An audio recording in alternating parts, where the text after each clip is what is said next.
What's up YouTube, welcome back to Whacked Out e-cig. Today we have a couple updates, just what I'm going to be reviewing soon.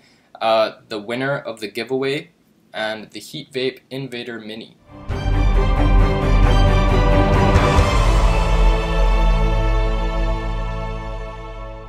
Okay, so we will start off with the Invader Mini. We'll get the review out of the way, and then at the end I'll talk a little bit about the upcoming reviews and the winner of the last giveaway. So let's go up real close, real quick, and take a look at the screen display on this Invader Mini.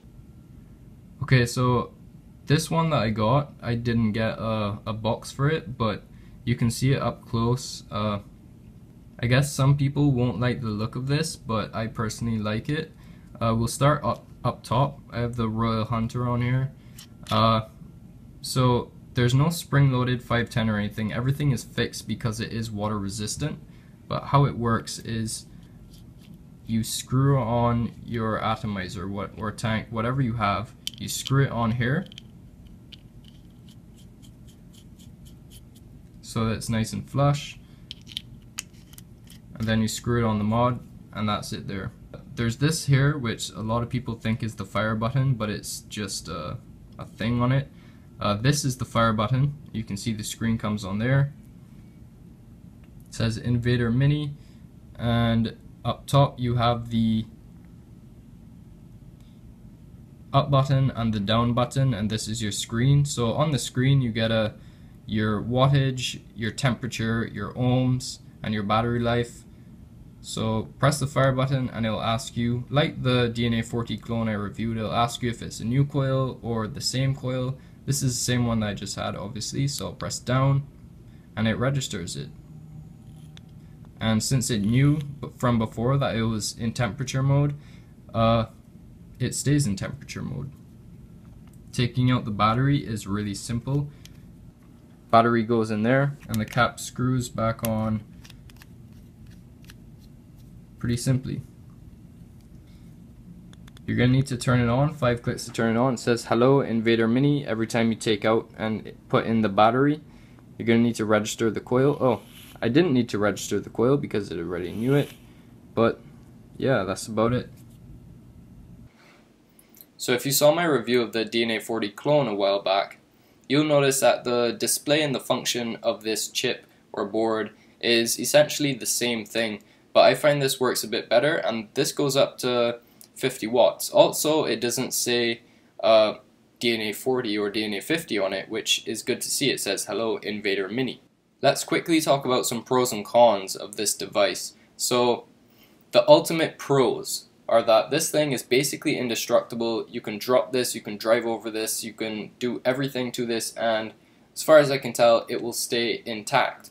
It goes up to 50 watts, which is enough for me. For most things anyway. Maybe not the Atlantis V2. If you need something with a little more power, this may not be for you.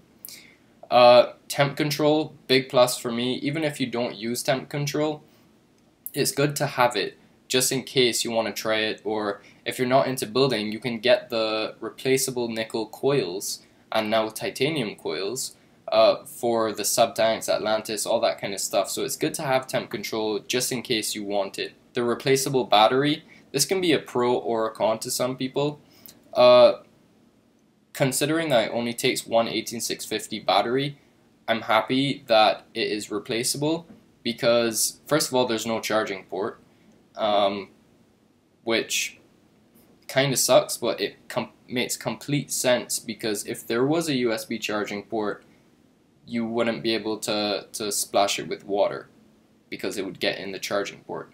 The waterproof of this is really good. I wouldn't say it's completely waterproof, like I wouldn't go diving with it or whatever, but I did have it on vacation and I kept it next to me when I was on the beach so that if my hands were wet from the ocean or whatever, I wouldn't have to worry about it. The second thing is I overdrip liquid all the time, and if I have an atomizer that leaks a lot, it goes all over the mod. With the iStick 50 watt, with all the problems I've been hearing about that, I get pretty scared about juice leaking into that USB port and the firing switch. With this, I do not have to worry about that. I can leak juice all over this and it will work fine. As far as the cons go, maybe the look That's a very subjective con though. Personally, I like the look of it. I think a lot of people will like the look of it because it looks different. It's not your run-of-the-mill device.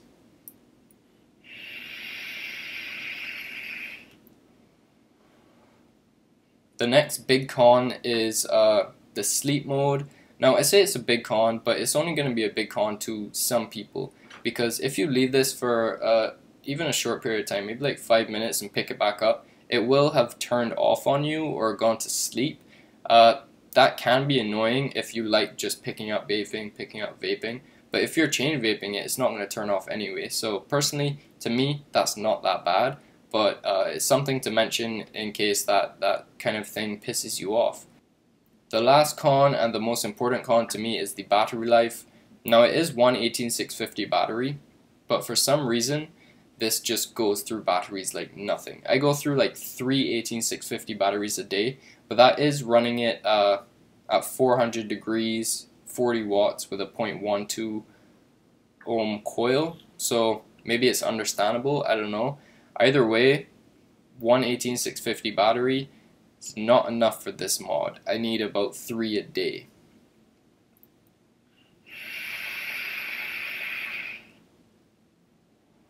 And that's about it for the HeatVape Invader Mini.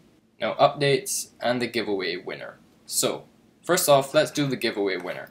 Congratulations to Gene Turner of the United States, which I was not expecting. I accidentally, I guess, opened this up to Canada and the United States. I'm not that worried about it. I just found it was a surprise. I got an email saying that Gene Turner won and he was from America. I was like, oh, okay.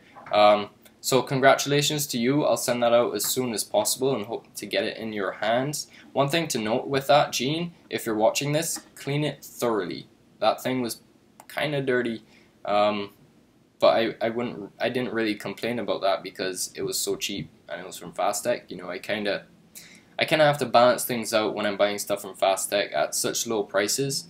But yeah, I'll try and send that out to you as soon as possible. Upcoming reviews. You saw this in the up close. This is the Royal Hunter. It is a clone, but it's a very good quality clone.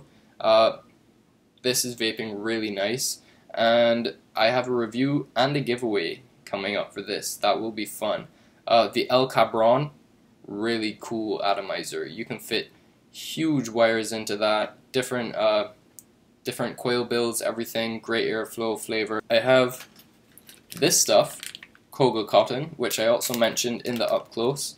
That's some really nice stuff that I will be talking about. Titanium wire, which you also saw in the up close. So you're getting a good little sneak peek of everything in this video. And finally, a Sigeli 150 watt. I know it's been reviewed a bunch of times before, but I'm getting one of them and I will be reviewing it. I don't know when that will be coming in because it's coming from China and sometimes that can take forever. The last mod that I have on the list to review is the Castigator clone, which also looks really cool. I'm not going to buy the authentic of that because it's really expensive. It's close to 300 Canadian and I'm not going to spend that, but I found the clone and I got a couple of those coming in, but it's taking forever as well to come in from China, so we will see in upcoming times what's up.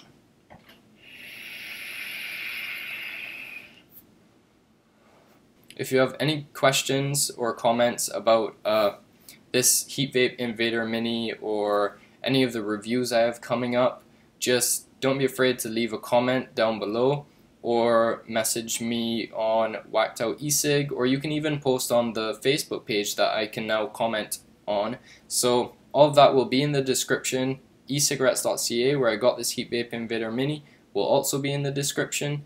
Thank you so much for watching. I'll see you again soon.